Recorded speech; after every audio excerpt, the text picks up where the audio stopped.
Hello दोस्तों, आज मैं आपके लिए लेकर आया हूँ रीति रिवाज के चौथे सीजन तिजारत का एक्सप्लेनेशन। और दोस्तों, अगर आपने अभी तक इस रीति रिवाज के इससे पहले 3 सीजन का एक्सप्लेनेशन नहीं देखा है तो आप इस एक्सप्लेनेशन को मेरे इसी चैनल पर जाकर देख सकते हैं।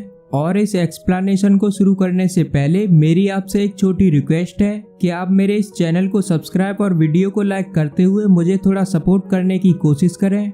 तो अब बिना देर किए शुरू करते हैं इस तिजारत का एक्सप्लेनेशन। तो सबसे पहले हम देखते हैं तारा नाम की एक लड़की को जो कि कवारी है और वो जवान हो चुकी है। तारा की इस जवानी को देखकर किसी भी लड़के के अरमान खड़े हो सकते हैं। अब तारा के पास तारा की माँ आती है और वो तारा से बोलती है कि मेरी बेटी अब जवान हो चुकी है, इसलिए तुम्हें हमारे गांव के रीति रिवाज के हिसाब से राज नृत्य में भाग लेना होगा। और इस राज नृत्य में भाग लेने से तुम्हारी एक अच्छी बोली लग सकेगी, जिससे तुम इस गांव की कवारी लड़कियों की सरदार बन जाओगी और हमारी गरीबी भी दूर हो जाएगी। दोस्तों, इस गांव का ये रीति रिवाज है कि इस गांव की सारी कवारी लड़कियां यहाँ के जमींदारों के सामने एक राज नृत्य करती हैं और उस राज नृत्य में यहाँ के जमींदारों को जो भी लड़की पसंद आती है उसे वो अपने घर ले जाते हैं, जिसके बदले में ये जमींदार इन लड़कियों के घर वालों को पैसा देते हैं। और इन लड़कियों को अपने घर ले जाकर ये जमींदार इनके साथ क्या करते हैं ये तो आप समझ ही गए होंगे। ये जमींदार इन लड़कियों के साथ अपनी ठरक बुझाते हैं और इन लड़कियों को अपना गुलाम बनाकर रखते हैं। इस तरह अपनी बेटियों को जमींदारों के हाथों बेचकर इस गांव के लोग काफी खुश होते हैं और इस रीति रिवाज को इस गांव के लोग अपना सौभाग्य मानते हैं। लेकिन यहाँ तारा इस तरह के रीति रिवाज में बिल्कुल भी फंसना नहीं चाहती है और वो अपनी माँ से बोलती है कि मैं किसी भी राज नृत्य में भाग नहीं लूंगी, क्योंकि मुझे किसी जमींदार का गुलाम बनकर नहीं रहना है, मुझे तो अपनी शादी करके अपना घर बसाना है। अब तारा की माँ तारा से बोलती है कि बेटी, हमारी बिरादरी में कोई भी अपनी शादी करके अपना घर नहीं बसाता है। हमारी बिरादरी की सभी लड़कियां जमींदारों की रखेल बनकर रहती हैं और अगर तूने इस राज नृत्य में भाग नहीं लिया तो तुम्हारी अच्छी बोली नहीं लग पाएगी और ना ही हमारी गरीबी दूर हो पाएगी। और अगर तू राज नृत्य में भाग नहीं लेगी तो मैं जहर खाकर अपनी जान दे दूंगी। अब तारा अपनी माँ का ये इमोशनल अत्याचार देखकर राज नृत्य में भाग लेने के लिए मान जाती है। ये सुनकर उसकी माँ काफी खुश होती है और वो अपने गांव में सभी से बोलती है कि मेरी बेटी तारा अब राज नृत्य में भाग लेने के लिए मान गई है। और इस गांव की एक लता नाम की लेडीज तारा की माँ से बोलती है कि शकुंतला बहन, तुम बिल्कुल भी टेंशन मत लो, तुम्हारी बेटी को राज नृत्य के लिए तैयार मैं करूंगी और इस तरीके से तैयार करूंगी कि उसे देखकर सभी जमींदारों के अरमान खड़े हो जाएंगे। अब हम देखते हैं कि लता तारा के घर आती है और वो तारा को राज नृत्य के लिए तैयार करते हुए तारा के इस कोमल और कवारे बदन पर हाथ फिराते हुए तारा की इस कमसन जवानी से भरे इस बदन की मालिश करना शुरू करती है। तारा को अपने इस यौवन से भरे बदन की मालिश कराने में काफी ज्यादा मजा आता है और यहाँ लता तारा की मालिश करते हुए उसे राज नृत्य के लिए तैयार कर देती है। इधर हम देखते हैं कि सभी ठरकी जमींदार राज नृत्य में आ चुके हैं और इन सभी ठरकी जमींदारों के सामने इस गांव की सभी कवारी कलियां राज नृत्य कर रही हैं। अब शकुंतला अपनी बेटी तारा को लेकर इस राज नृत्य में आती है और वो तारा से बोलती है कि बेटी, इस तरीके का तुम राज नृत्य करना कि यहाँ के जमींदारों के अरमान खड़े हो जाएं। अब तारा इन सभी जमींदारों के सामने अपना राज नृत्य दिखाना शुरू करती है और ये सभी जमींदार वहाँ अपनी दारू चूसते हुए तारा का राज नृत्य देखने में लीन हो जाते हैं। लेकिन तभी यहाँ सचिन नाम का एक लड़का आता है और वो तारा को अपने इशारों में बुलाने लगता है और तारा इस राज नृत्य को अब बीच में छोड़कर सचिन से मिलने के लिए पहुँचती है। तारा और सचिन एक दूसरे से काफी प्यार करते हैं, इसलिए सचिन तारा से बोलता है कि तुम इस राज नृत्य को क्यों कर रही हो, तुम्हें पता है ना कि हम दोनों एक दूसरे से प्यार करते हैं और शादी करने वाले हैं, लेकिन तुम्हारे इस राज नृत्य को देखकर कोई ठरकी बुड्ढा तुम्हें पसंद कर लेगा और तुम्हारे साथ डेली गैंग बैंग किया करेगा और तुम्हें रखेल बनाकर रखा करेगा। ये बोलते हुए सचिन तारा के इस कोमल और मुलायम बदन को सहलाते हुए उसे वहाँ पर किस करना शुरू करता है। लेकिन तभी वहाँ तारा की माँ शकुंतला आ जाती है और वो सचिन को जब अपनी तारा की इस जवानी को चूसते हुए देखती है तो उसे सचिन पर काफी गुस्सा आता है। तारा की माँ को देखकर सचिन की गांड फट जाती है और वो वहाँ से भाग जाता है। अब तारा की माँ तारा से बोलती है कि बेटी, तू तो अपनी जवानी को ऐसे ही लुटा रही है, अगर अपनी जवानी को लुटाना ही है तो इस जवानी को किसी जमींदार पर लुटा, जिससे हमारे पास थोड़े पैसे भी आएंगे और हमारी इस तरीके से गरीबी भी दूर हो जाएगी। इस तरह शकुंतला तारा को समझाते हुए फिर से उसे राजनृत्य में लेकर पहुंच जाती है और अब इस राजनृत्य में एक ठरकी राणा जी तारा के इस यौवन से भरे बदन को देखकर मचल उठते हैं और उसे पसंद कर लेते हैं। और वहाँ तारा की बोली लगाते हुए राणा जी बोलते हैं कि मैं तारा को 3 लाख रुपए में खरीद रहा हूँ और इसको सर से पैरों तक पहनने के लिए सोने के जेवर भी दूंगा। ये बोलते हुए राणा जी शकुंतला की माँ से कहते हैं कि तुम्हारे पैसे कल तुम्हारे घर पहुँच जाएंगे और कल तुम तारा को पूरे तरीके से तैयार करके मेरी हवेली पर पहुँचा देना। अब तारा की माँ ये सब सुनकर काफी ज्यादा खुश होती है और वो अपनी बेटी तारा को तो एक दुल्हन की तरह सजाकर राणा जी की हवेली पर भेज देती है। तारा जब राणा जी की हवेली पर पहुंचती है तो वो देखती है कि सचिन राणा जी का एक नौकर है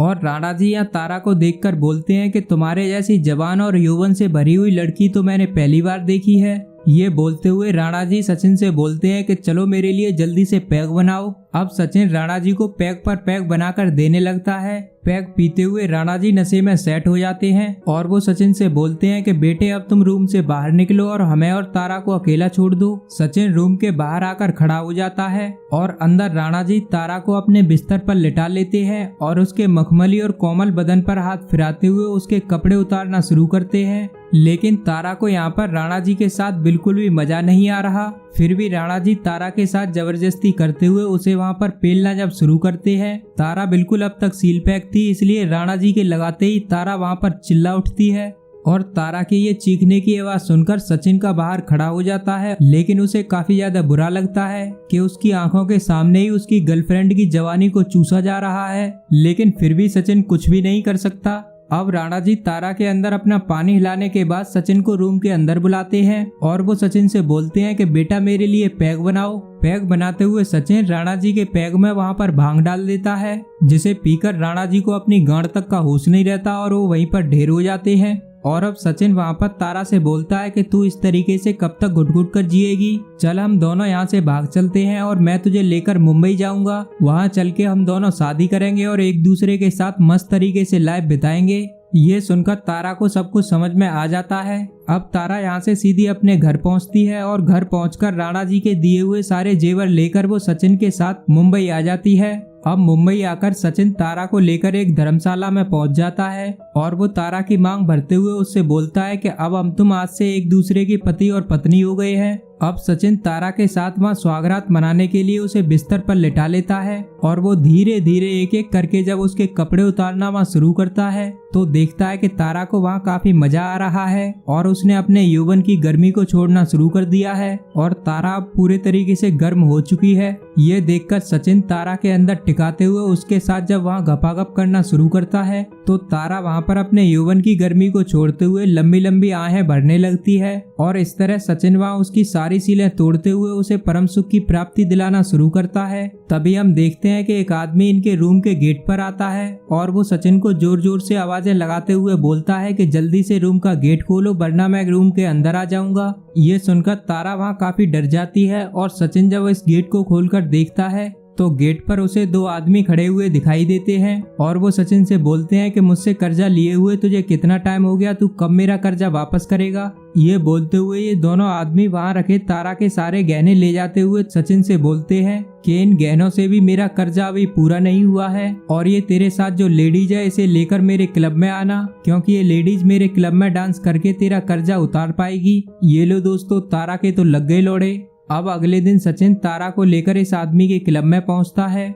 और तारा से वहां उस क्लब में डांस कराता है और तारा का डांस देखकर वहां बैठे एक सेठ जी मचल उठते हैं और सेठ जी सचिन से बोलते हैं कि ये तो मुझे पसंद आ गई है, इसलिए इसे मेरी कोठी पर पहुंचा देना। अब अगले दिन सचिन तारा को लेकर सेठ जी की कोठी पर पहुंच जाता है। यहाँ तारा सचिन से बोलती है कि तुमने तो बोला था कि हम दोनों शादी करके एक साथ रहेंगे, लेकिन तुमने तो मुझे यहाँ पर बेच दिया है। इससे अच्छा तो मैं वहाँ पर राणा जी के घर पर ही खुश थी। तो सचिन उससे बोलता है कि तारा तू बहुत भोली है, तुझे पता है कि हमारे गांव की लड़कियां शादी करके अपना घर नहीं बसाती हैं, वो किसी अमीर आदमी की रखेल बनने के लिए पैदा होती हैं। ये सुनकर तारा वहां पर पूरे तरीके से अब टूट जाती है और सचिन वहां तारा को सेठ जी के घर पर छोड़कर वहां से चला जाता है।